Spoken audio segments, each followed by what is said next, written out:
Muy buenos días, aquí estamos nuevamente para un episodio más, un capítulo más del repaso de la lección a través de la guía de estudio de la Escuela Sabática que corresponde hoy al lunes 18 de noviembre y se titula La autoridad de las Escrituras. El texto bíblico clave para el día de hoy lo encontramos en Juan, el capítulo 5, los versículos 46 y 47, que dice: Él escribió acerca de mí. Por eso, si creyerais a Moisés, también me creerías a mí. Pero si no creéis lo que él ha escrito, ¿cómo vais a creer mis palabras? La pregunta clave para el día de hoy es: ¿qué aprendemos aquí acerca de la actitud de Jesús hacia la autoridad de las Escrituras? Es interesante que Jesús en muchas ocasiones citó las Escrituras que tenían en ese momento como la palabra de Dios. La Torá, los profetas, los salmos. Juan se encarga a lo largo de todo su evangelio a citar por lo menos en unas 4 o 5 ocasiones versículos, textos que remitían la obra de Jesús hacia el Antiguo Testamento, de algo que ya había ocurrido. Tenemos el clásico ejemplo de la serpiente en el desierto.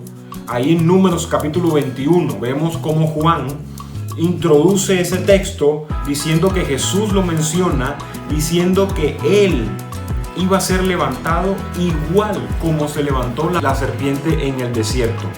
Eso es muy importante porque Jesús no solamente le da veracidad, le da una verdad a la Biblia o a la palabra de Dios escrita hasta ese momento, sino que él, además de eso, hace un vínculo entre el evento histórico que ocurrió muchísimos años atrás con Moisés, cuando con el pueblo en el desierto le picaron las serpientes. Ahora lo vincula con su obra, en este caso el momento de la crucifixión, que quiere decir entonces que lo que simbolizaba en ese momento, ese evento histórico que ocurrió, lo que iba a simbolizar era la muerte de Jesús en la cruz muchísimos años después. De hecho, Juan se encarga en muchísimas ocasiones de registrar esos eventos históricos, traerlos ahora y decir cómo se ha cumplido en la Escritura, o para que se cumpliera en la Escritura, o para que la Escritura tuviera su cumplimiento. Uno de ellos lo encontramos en Juan, el capítulo 13. Dice: el que come conmigo en mi plato, haciendo referencia a Judas. Recordamos ese episodio cuando estaban en la cena de la Pascua, que Jesús hace referencia al pan y el vino. Y en ese momento Judas metió y mojó el pan con él en el plato. Y él se refiere a ese evento, el que come conmigo. Pero ese versículo, esa palabra, esa frase, no la dice Jesús como de su autoría, sino que la trae del Salmo 41 de David, que habla acerca de los que comen con él, que son amigos y comen con él, pero son traidores por las espaldas. También tenemos otra referencia más adelante sobre la ropa de Jesús en el momento de su crucifixión. Cuando Jesús está ahí en la cruz colgado y los soldados echan suerte en sus ropas. David también había escrito acerca de eso. Y dice: sobre mi ropa echaron suertes. Y ya, aunque se había escrito, y posiblemente fue un evento histórico que le ocurrió a David en algún momento de su vida, vuelve y ocurre, pero en Jesús, para un cumplimiento exacto en el momento de la crucifixión. Y luego tenemos cuando Jesús lo bajan de la cruz, a él no le quiebran ningún hueso, como a los otros que le quebraban las rodillas para que ya terminaran el sufrimiento y murieran del todo. Jesús, como ya estaba muerto, le clavaron la lanza por el costado, pero a él no le quebraron ningún hueso, haciendo también referencia al cumplimiento de la Escritura. Y también haciendo referencia al tema de la Pascua, cuando sacrificaban al cordero, que el cordero debería ser macho, sin mancha, sin tacha y sin ningún hueso quebrado. Tenía que colocarse ahí enterito para poder ser asado y luego comerlo como el sacrificio. Así que Jesús cumplió cada una de estas cosas y la escritura en el tiempo de Jesús era una parte importante para ellos.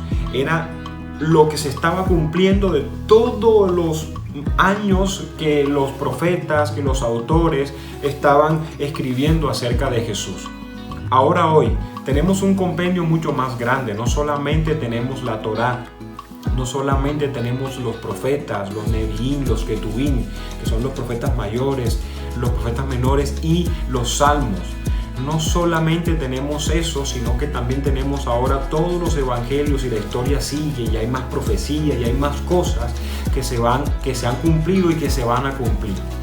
Pero hoy en día ha saltado una euforia por las redes sociales, unos tipos de movimientos que son algo extraños, que están tratando de por debajear las verdades que están en las Sagradas Escrituras.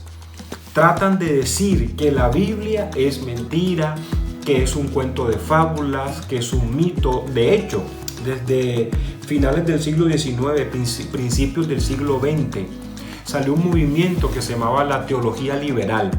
Y ese movimiento, encabezado por Rudolf Bultmann y encabezado por Schleiermacher, que empezaron a estudiar con el método histórico crítico, empezaron a determinar que los evangelios, en este caso, eran unos mitos que los discípulos escribieron como para dar una enseñanza global. Es decir, la crucifixión no fue real, sino que se inventaron esa historia como para dar a entender que Jesús, Él da la vida por todo el mundo. Por ejemplo, la multiplicación de los panes y los peces. Eso no ocurrió como un milagro real. Lo colocaron allí como una historia para dar a entender que Jesús es el que suple todas nuestras necesidades, tanto físicas como espirituales. Entonces, hoy en día ese movimiento ha tomado fuerza y quieren por debajear las Escrituras. Y no sabemos hasta cuándo va a llegar ese movimiento, pero tú y yo hoy tenemos la decisión de que podamos tomar el camino, de que la palabra de Dios es fiel y es real y es verdad. De que la palabra de Dios la que nos ayuda en nuestro caminar diario. Que la palabra de Dios es eso que nos ayuda para que nosotros podamos avanzar en nuestra vida. Por eso hoy es importante esta lección. Si Jesús tomó en cuenta sus Escrituras, nosotros hoy también debemos tomar muy en cuenta su palabra a través de todos los escritores que se juntaron en el compendio que hoy conocemos como la Biblia. Te invitamos para que sigas estudiando el repaso de la lección diario a través de la guía de la lección de escuela sabática de la semana, la lección número 8, y que esta semana, a través del estudio diario de la lección, sea una semana llena de bendiciones para ti. Que Dios te bendiga.